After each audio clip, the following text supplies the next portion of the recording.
Anong mensahe ang kailangang marinig ng mga Virgo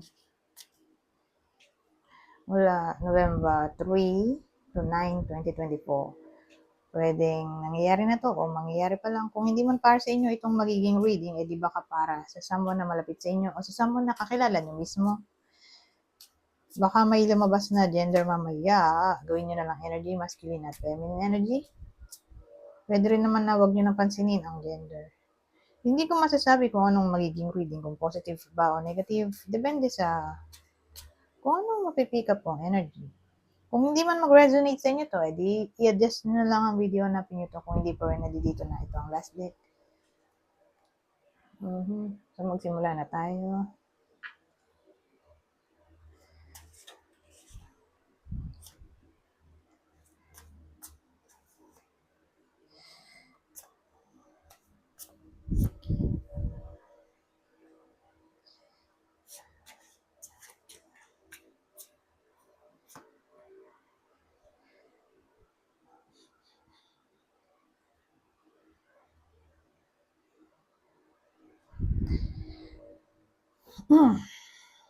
So ano to? Four of Candles, the Empress, ano ba to? The Moon, at Six of Potions. Ay, maganda yung combination na to. Lalo na kung may away talaga. So, ang bida natin ito, the Empress. Probably nanay. Okay? Babae yung bida natin. O whether kayo to, halimbawa, lalaki kayo. Tapos, may nakaaway kayo, someone na nanay nyo mismo o nanay na yung kaway nyo. So, case to case basis, pwede rin naman yung nanonood pala ay nanay na. O nanay din yung kaway niya. Tapos nag-away sila dito, o. So, para bang, ewan ko anong pinag-awayan nila. So, probably, mukhang may kinalaman sa confusion, hindi clear. So, pag sinabi mong hindi clear, example, gossip. Diba? Dahil lang sa gossip, hindi naman clear. Diba? Sabi-sabi lang, wala namang evidence. O, ayun, pinagawayan. Hinala. Dahil sa hinala, pwede. Nag-away dahil sa hinala o sa red flags o intuition.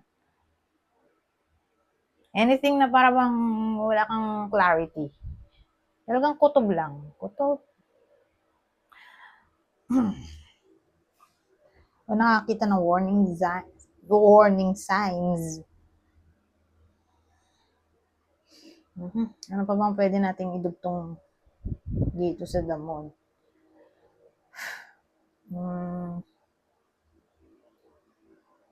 O nalilito siya. May something na nalilito siya.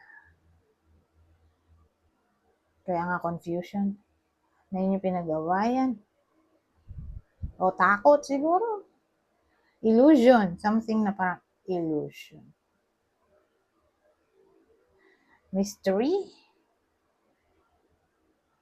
Secrecy. Secrecy yan, di ba? The moon, dahil dark. Dark siya. Well, yung moon nasa dilim. So, secrecy. O pwedeng dahil sa anything na ni-reveal. Kasi pwede rin siyang ganun the moon. Revelation ng secret. Kaya nga may moon. Kasi liwanag sa dilim. So, na-reveal yung secret. Pwede rin. Case-to-case basis. O anything na parang napanaginipan daw. Ganto, ganyan.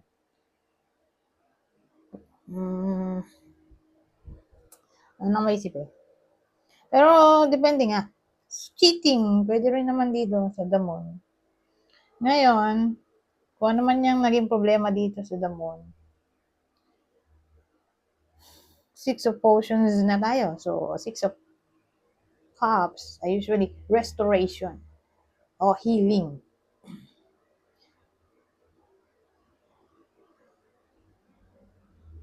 Okay? So, expect na rin natin yung reconciliation in general na.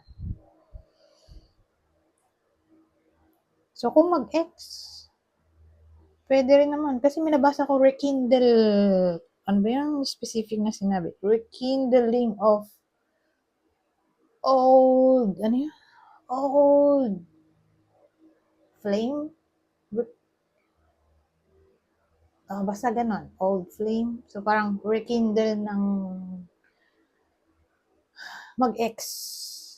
May chance na ma-reconnect ulit sila, maging maayos yung connection sa pagitan nilang dalawa. Kung mag-ex, pwede.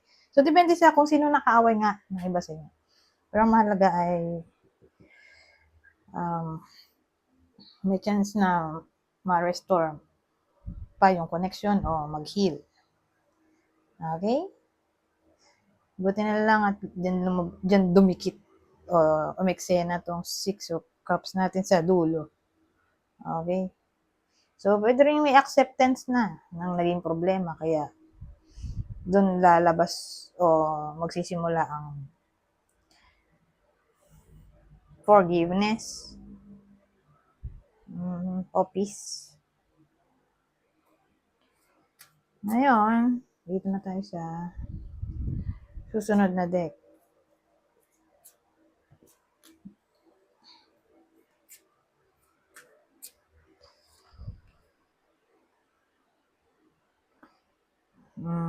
Ibang scenario,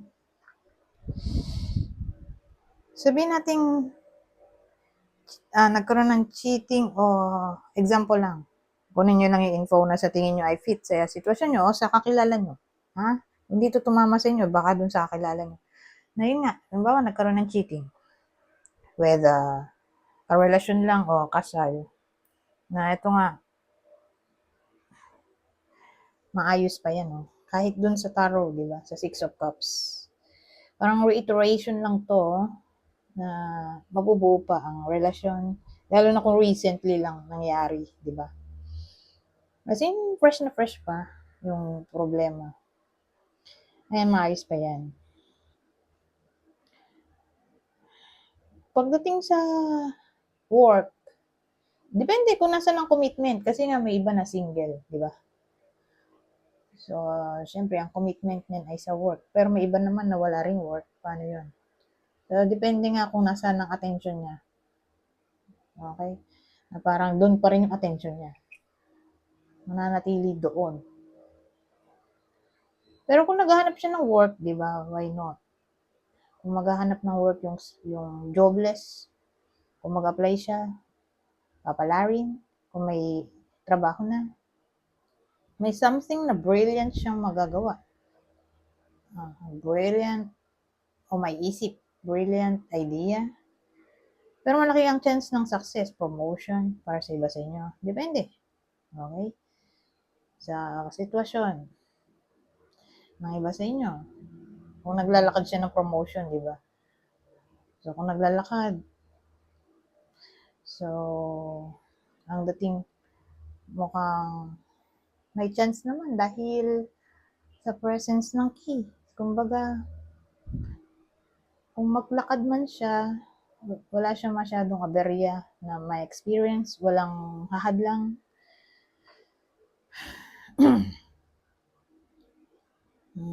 Ano bang scenario maiisip natin dito?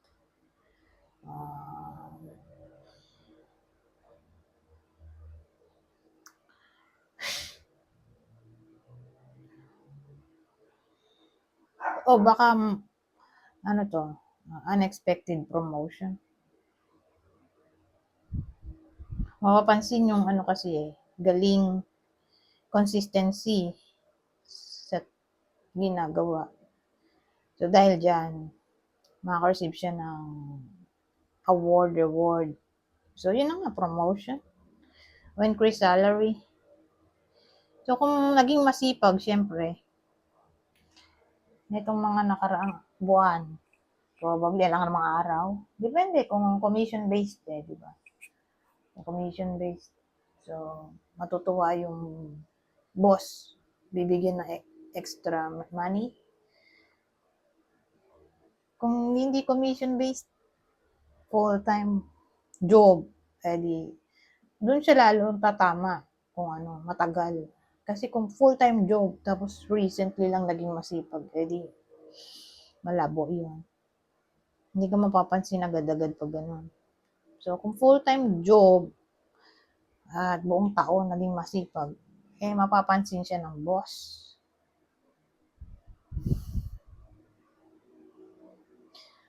Pero sabihin natin yung iba sa inyo, may pinoprotektahan. Pinoprotektahan niya yung pamilya niya, lupa niya, bahay niya. Depende kung anong pinoprotektahan niya. Pero, asahan natin ang security, secured. Di pera sa bangko, di ba? Pwede. Accounts, different accounts, secured naman. Mm-hmm. Mm-hmm. So sabihin natin, nitong mga nakaraang araw, hindi kayo welcome sa change. Mm-hmm. O nagpo-procrastinate. Well, sa week na to, saan natin ang change for the better. Okay. Oh, isang oras. Isa na lang, isang card na lang. Kasi madali mode ako. May pa akong haboling zodiac sign. Nasa Virgo pa lang ako. Oh, proposal oh. Your romance is about to evolve and level up. So, expect natin ang proposal. Kasi nga, love oracle to eh. Hindi naman to in general na proposal sa work. Kita niyo yung itsura nito kung nagpo-propose siya sa babae. So, hindi siya sasama sa proposal sa work. Okay? Kundi love lang talaga. Dahil love oracle to. Kalimutan ko anong bang, twin flame union. Sama na rin natin. Nakalimutan ko kung anong pangalan nito eh. Itong deck na to. Pero maganda siya. But anyways, asahan natin ang proposal. Okay, engagement na to o confession ng feelings kung single. So, yun. May magko-confess sa iba sa inyo o baka kayo mismo yung magko-confess. Ngayon, yung sinasabi ko sa tarot kanina na mag-ex. Kasi usually yung twin flame, dun siya pumapasok sa mag-ex. O someone na nasa buhay na ng iba sa inyo na ma-recognize na twin flame pala sila. Pero sa ganitong kiss union kasi ibig sabihin, nagsama ulit. So, ex to, heart, body, mind, and soul. Parang nagsanib. Mm-hmm. So, ang dating sa akin, may mga mag-ex na twin flame pala sila. O kung di talaga literal na twin flame. So, ganito na lang. Ex na reconcile. Eto twin flame na mag-reunite. Aha. Ganon. Kasi may twin flame na alam nila sa sarili nila na hindi sila pwede. Pero alam nilang twin flame sila. Example, 25 years old yung lalaki, pero feeling niya, twin flame niya yung 95 years old na lagi niyang binibisita sa home for the aged. Example lang, may nabasa kong ganun sa internet. Parang ganun. Mga 20s lang yung lalaki. Lagi niyang binibisita yung matandang babae. Feeling niya, may connection silang dalawa. Pero walang love doon. Pero connection. Di ba? Case-to-case basis. Marriage ulit oh. Malaki nga yung chance na yung iba ay ikakasal. Wedding bells are ringing. Ito, engagement pa lang. O confession ng feelings. Yung iba, kasal na talaga. Baka nga ikakasal na talaga. Sa week na to, ikakasal pa lang. O baka wala na engagement, diretso kasal na. Kasi magastos kung dalawang celebration pa. Anyways, hanggang dito na lang. Goodbye. For now.